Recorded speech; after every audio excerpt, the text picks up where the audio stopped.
The most peaceful couple in Zimbabwe, Tara na Martin, have decided to celebrate their anniversary in style. 19 years of marriage.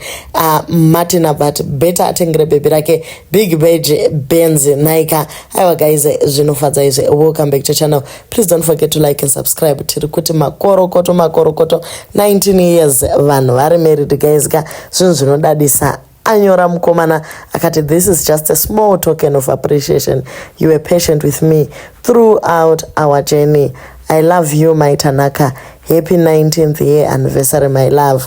I thank you. Ivo mudzimai ndobvate apindura akati, I'm one lucky wife. Aiwa tinotenda baba vaita chiitiko chikuru chakanaka kudai.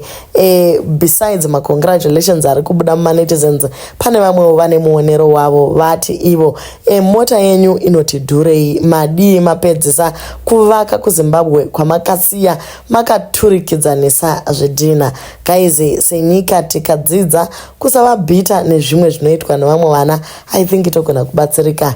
Ati iya havasati vapedza kuvaka ndiani, ati iya havana budget yekuti vagotenga masimenti ndiani. Ngatingodzidzai kuti kana vanhu vakaposta post yavo titange tadya taguta tumwa nemvura kana tiri hydrated. Handifungi kuti bitterness inobva yawanda kusvika malevels iwayo. Tinongoti makorokoto guys, staying together for 19 years munyika iri fast kudai, so ine vanhu vanoda kutokudyira ndima yako uchiri mupenyu chaiko.